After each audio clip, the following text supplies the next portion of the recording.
সালাম আলাইকুম। আমার ইউটিউবে 970-এর মতন 65-66 সাবস্ক্রাইবার। ফেসবুকে আছেন আপনারা প্রায় প্রায় না 5,000-এই। টিকটকে আছে ভালোই 3-4 হাজার সঙ্গী সাথী যাই বলেন না কেন। তারপরে পেজে আছে, ফেসবুক মজ্জেমউদ্দিন সেন্টু পেজে আছে কিছু। যাই হোক, মিলে যাই আছেন আপনারা, আমি সবাইকে আমার আন্তরিক মোবারকবাদ জানাই। বাবা, আমার মতন মানুষের তো আসলে এই রাষ্ট্রের জন্য করার কিছু নাই। শুধু খারাপ লাগে, কষ্ট লাগে বলছি তো। আমার তো আসলে আমি কথা বলি, টুকটাক যাই বলি। 15 থেকে 35 বছরের মধ্যে যে লোকজন আপনারা আছেন, আমি এনাদেরকে নিয়ে স্বপ্ন দেখি, যদি এই রাষ্ট্রের বা পৃথিবীর জন্য কিছু করতে পারে তাহলে এরাই পারবে। আর সব অকেজ, যেটা এই বাংলাদেশে হোক আর বহির্বিশ্বে, সব নষ্ট, একেবারে সব খারাপ। এই যে পাশের একটা দেশে, আবার ওই সুদূর পশ্চিম প্রান্তের আর একটা দেশের যে কি কথাবার্তা বলে, কি কার্যকলাপ করে, আপনারা তো দেখেন কম বেশি। এগুলো আসলে এদের ভিতরে মনুষ্যত্ববোধ আছে কি না আমার সন্দেহ আছে। ক্ষমতা, টাকা পয়সা এমনই এক জিনিস, আমি খুব কাছ থেকে দেখছি এগুলো ওদের কাছে মনুষ্যত্ব, মানবতা, বিচার, আচার, ন্যায়নীতি, শিষ্টাচার, ভদ্রতা, নম্রতা কোনো কিচ্ছু কাজ করে না। এটা টোটালি ব্ল্যান্ড হয়ে যায়, ভোঁতা হয়ে যায়। তারা ওই যে কোরআনে আছে, আমি তাদের ঘাড়ে বেড়ি পড়াই দিছি, তারা ডানে বামে সামনে পিছনে দেখতে পায় না, ঘোরাতে পারে না। তো পিছনে দেখতে হলে তো ঘাড় ঘোরাতে হয়, ডানে বামে দেখতে হলে তো ঘাড় ঘোরাতে হয়, but they can't move their shoulder. আল্লাহ তালা বেড়ি পড়াই দিছে, শুধু দেখে টাকা আর টাকা আর ক্ষমতা আর ক্ষমতা আর নারী, পানি, ইত্যাদি ইত্যাদি। যাই হোক বাবা, আমি আপনাদেরকে বিনয়ের সাথে, with due respect, I love you very much, I love everyone. এই পৃথিবীর সমস্ত কিছুকেই আমি ভালোবাসি।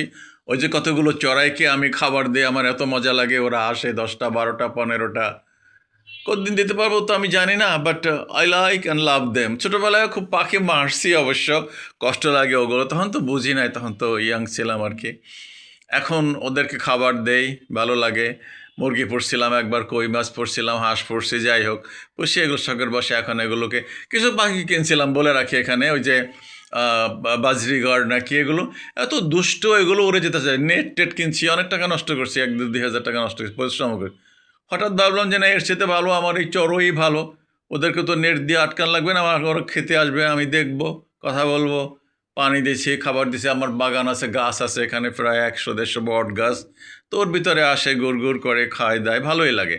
যাই হোক, সো এই পৃথিবীর মহাবিশ্বের প্রত্যেকটা কিছুকেই আপনাকে ভালোবাসতে হবে, আমাকে ভালোবাসতে হবে।